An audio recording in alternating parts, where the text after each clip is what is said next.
Coverage continues at 3 o'clock on this Thursday afternoon on the deadly hill country flooding. We're expecting to hear from the Ingram Volunteer Fire Department for an update on recovery along the Guadalupe River. And here's where things stand right now at this hour. At least 120 people have died statewide. Earlier today, Kerr County officials did give us a brief update. They said search efforts are continuing, and as of this morning, there were 96 confirmed deaths. Again, that's in Kerr County alone, 60 adults and 36 children. We're told more than 2,100 responders are on the ground at this hour from state, local, and federal agencies, and at least 161 people remain missing in the Kerr County area. That includes 5 campers and 1 counselor from Camp Mystic. As the search efforts continue, there are questions continuing to mount over why there was a delay in issuing a code red alert, which is a mass notification system used by some communities to send emergency alerts to residents' phones. Kerr County Sheriff has said there will be an after-action report, but that their priority right now is to bring closure to the many families. Those folks in Ingram County are getting up to the podium to speak at the Ingram Volunteer Fire Department. Let's take a listen. For searching the Guadalupe River this afternoon. So on behalf of Chief Diane Bacchus, I'm representing her. My name is Lynn Bizzle, LynnBizzell, and I'm the fire chief in Fredericksburg, Texas. So what we want to visit with you this afternoon about is kind of the setup that we have here. We are currently searching an 8-mile stretch of the Guadalupe River in and around Ingram, Texas. We have 300 personnel on the ground here with the operation of the 8 miles that we are searching. We are encountering tremendous debris problems in the river. We have a lot of heavy equipment. We have ground crews that are going in by hand and searching and trying to see what we can do from a recovery standpoint.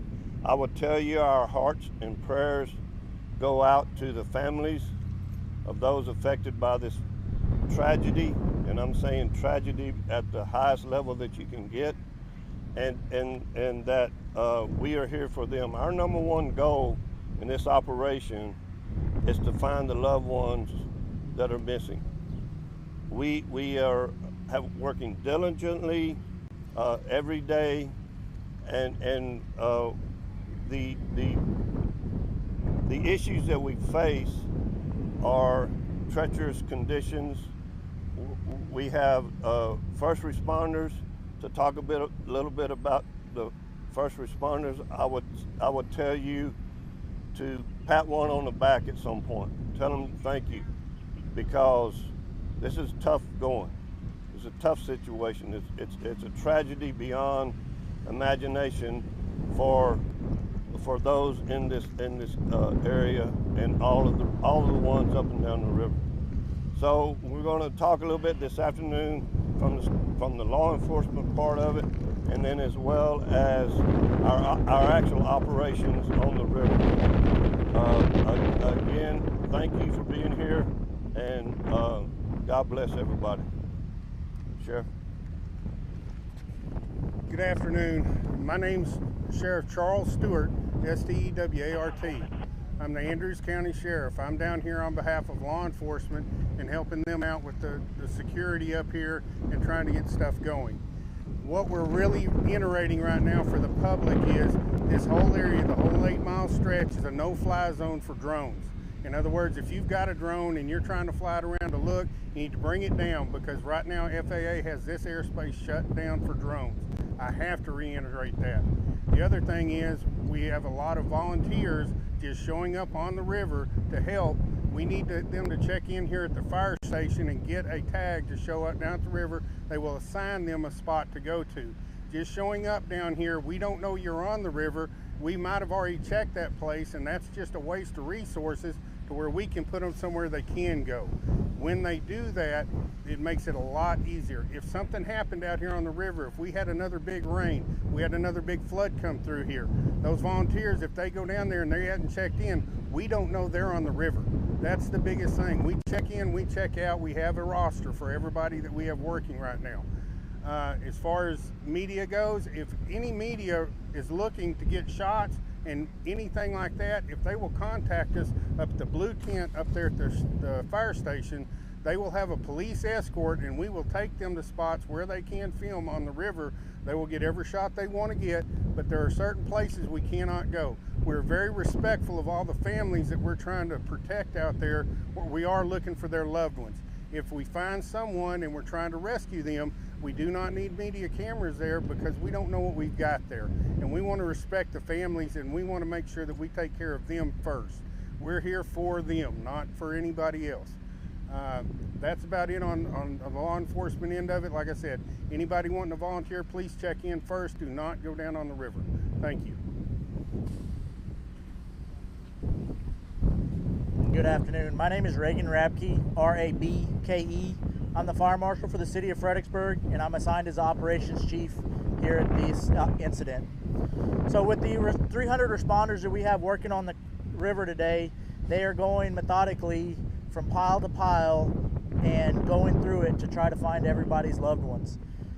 When I say piles, we're talking about debris piles 20, 30 feet high that are big enough to have a whole RV still in them and not be seen.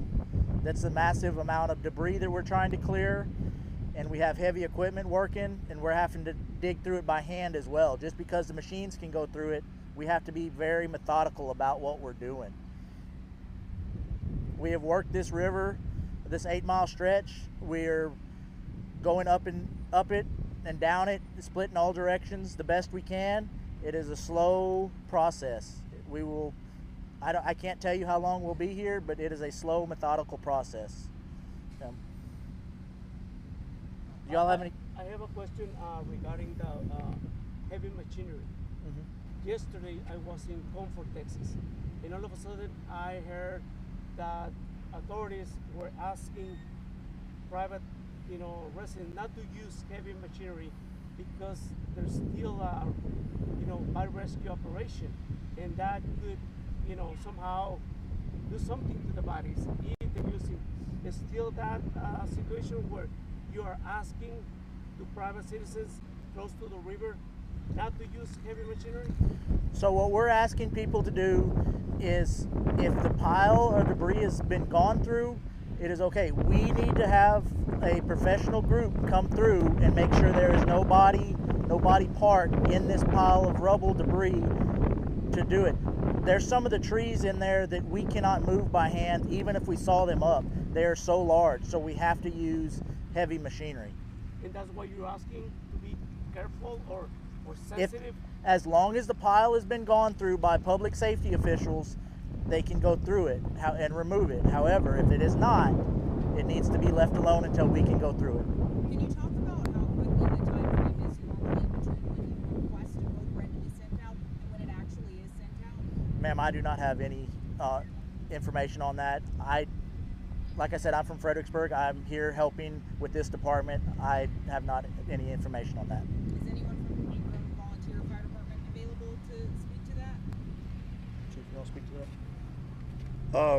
Right now, I would ask that if those questions come about, that you give us a little time.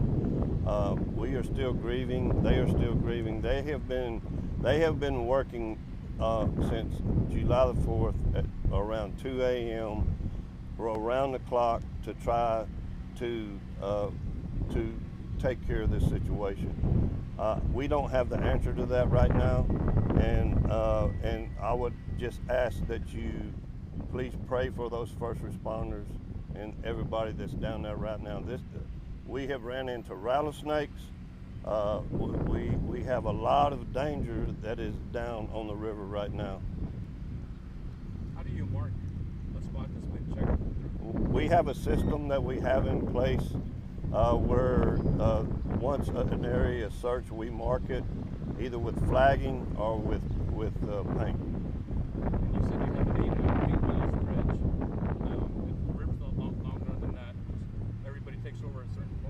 Yes. So if you move down the river from where the flood started, each area has a search crew all the way down to the Canyon Lake. I found some people in Comfort, Texas, river level. And some of them came from McAllen, North Carolina, and those people, they need to check before they start, assisting authorities. Are you talking? Yeah, go ahead. Again, on that right there, yes, it would be best if they do check in, and it goes back to the safety factor. We know we have a set rules that we have. All of our searchers down there, they know that whenever they find something, there's a certain protocol. When they're looking, there's a certain protocol. There's certain ways of marking different piles. It is a process, and they've been briefed on that every morning on what to do. That way, if volunteers come in, that's why I reiterate they need to check in, because before they're assigned down there, they're going to go through every bit of that so that they can understand what they're doing when they get down there. Have you had any incidents relating to drones being flown by residents? We've had 3 today, and we've got all those down, and there's no issue. They took them down as soon as we went there, and we explained to them, and they left the area.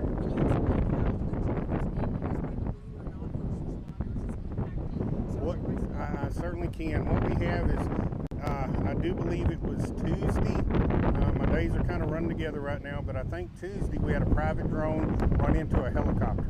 And that's where our issues lie. We have people coming out here with their drones, and drones have to give way to anything like that. But we have military aircraft out here, Coast Guard aircraft, DPS aircraft, and all of them are flying very low around here. Every now and then you'll see them, and they're barely above treetop levels. And if we have drones coming around, all it's going to take is one of those drones and those prop blades, and that helicopter's coming down.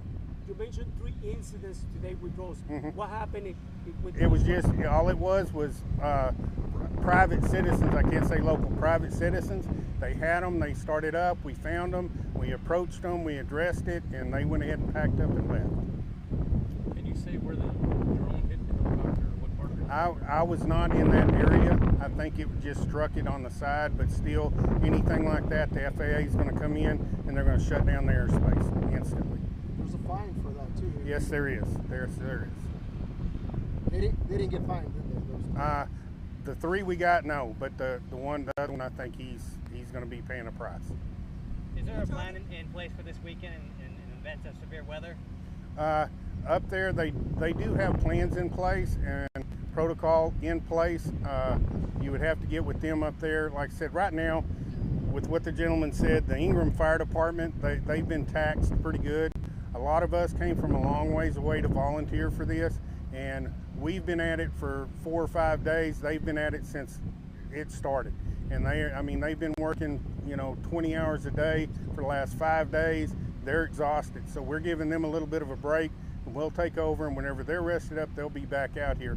A lot of your questions that you've answered, we will note those, and we'll go in there and we'll get the information, and on the next conference, we'll have the answers to those questions. Yeah, that is correct. That is correct.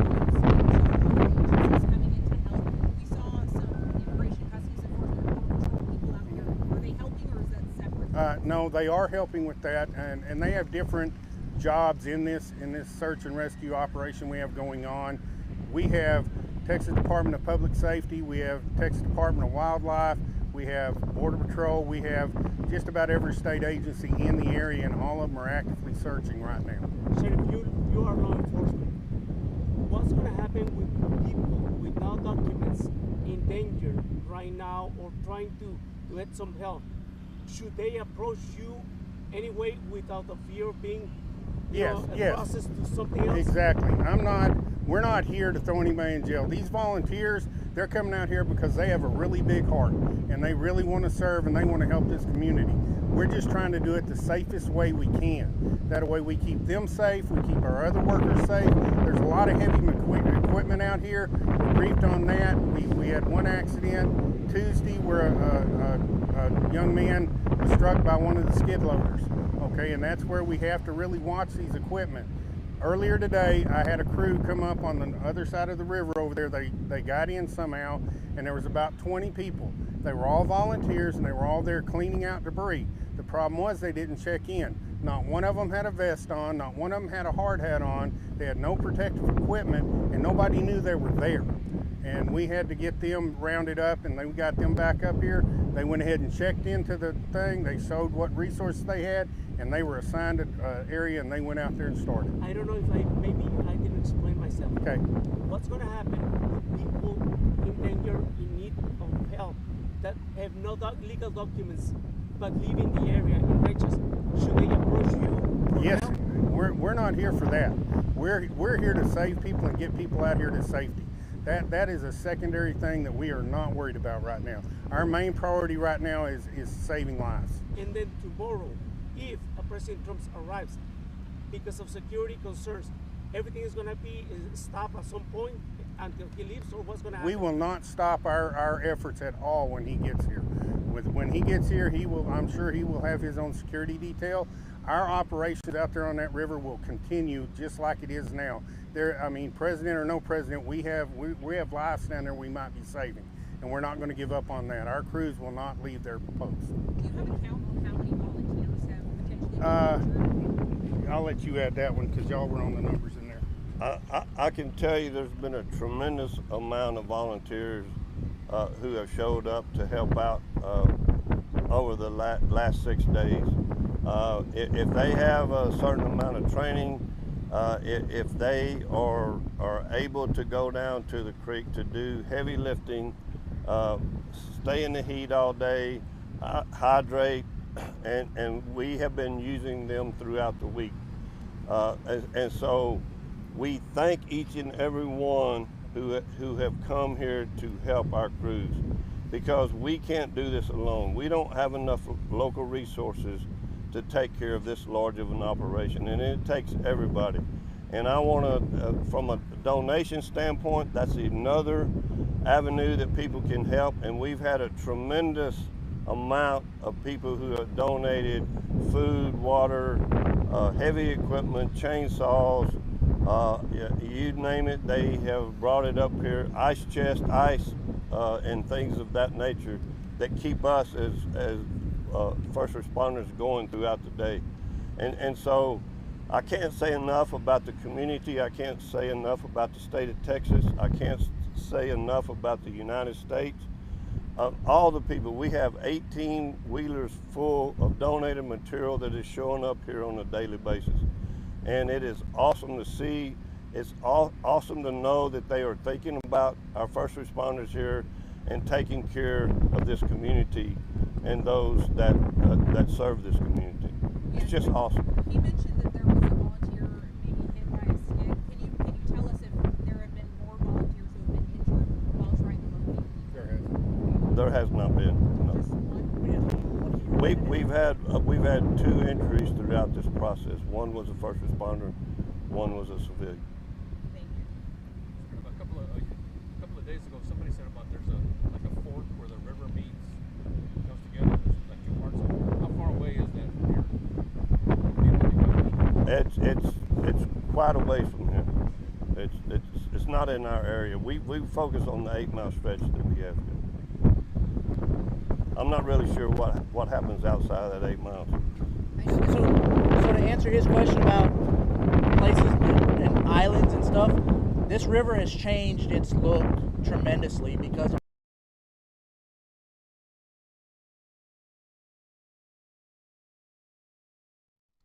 Having some tech issues with that signal out of Ingram, Texas. You've been hearing from the Ingram Volunteer Fire Department, a press conference being held there. We actually heard from Chief Lynn Bizzell from the Fredericksburg Fire Department. He calling this a tragedy beyond imagination.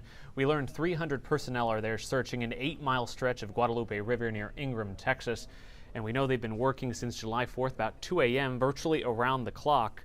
During this press conference, we also learned the FAA has a temporary flight restriction over the search area along the river after officials tell us a drone came into contact with a search helicopter. So they're asking people with their drones to please stay away from the river area. The #1 goal, of course, remains finding the missing loved ones. But we know they are facing treacherous conditions, we learned at this press conference, and, quote, tremendous debris problems on the river. They're going pile to pile. These piles, we're told, are 20 to 30 feet high. They're often having to search by hand. Do we have the signal back? Okay, let's go back and listen in. That tech problem has been resolved. Let's listen in. Our first responders that have been there, literally we take them lunch, so they never leave the site. They are here from 7:30 a.m. till 4 p.m. So when they get back here, we hydrate them more, we feed them, and hope that, and have them get a safe ride home. And so that's our operational period at this location. That could be different in other locations. I just want to finish it up with two little things. One is, when we're talking about people going down to the river, again, this is on the law enforcement side. Each one of these places that they might be in a situation of a life safe or recovery, those are crime scenes, and that's why we're locking it down so much, because we have to operate it just like a crime scene. And whenever people are going down there and they don't know what they're doing, they're going to mess that up, and we don't do that. It would be just like if you had a crime scene in your local town and all the public trips through and decided to walk through there and take pictures, and then the police showed up to work it. We have nothing left. So that's why we do that. If you will, again, I want to reiterate, if the press wants to drive around and look at some stuff, please go to the blue tent at the fire station, and we will have police escorts load you in a side-by-side, take you out, and let you get some footage. And that's about all I can add to this. Okay? Thank y'all. Thank y'all. Let's recap what we've just heard. Now, we've been listening to a press conference from the Ingram Volunteer Fire Department. Officials with Ingram Volunteer Fire Department, though not speaking at this press conference, we heard from Chief Lynn Bizzell from the Fredericksburg Fire Department, and he is calling this, quote, a tragedy beyond imagination. He told us 300 personnel there are searching an 8-mile stretch of the Guadalupe River that's near Ingram, Texas, and they're operating this, we're told, as a crime scene, keeping it locked down from folks coming by to take a look. Crews have been working since July 4th at 2 a.m. virtually around the clock. This afternoon, we're now learning the FAA has a temporary flight restriction over the search area along the river after officials tell us a drone came into contact with a search helicopter. So they are now asking people with their drones to stay away. The number one goal at this hour, of course, remains finding the missing loved ones, but they are facing treacherous conditions and, quote, tremendous debris problems on the river. They're having to go pile to pile. These piles are 20 to 30 feet high and oftentimes searching by hand. Every single debris pile needs to be checked by teams before it's cleared and removed. It's, of course, a slow, difficult, painstaking process for the responders, and, of course, the so many families that are still waiting for answers. We'll continue posting the latest updates on our website, khou.com, and of course, we'll see you back here on TV for KHOU 11 News at 4.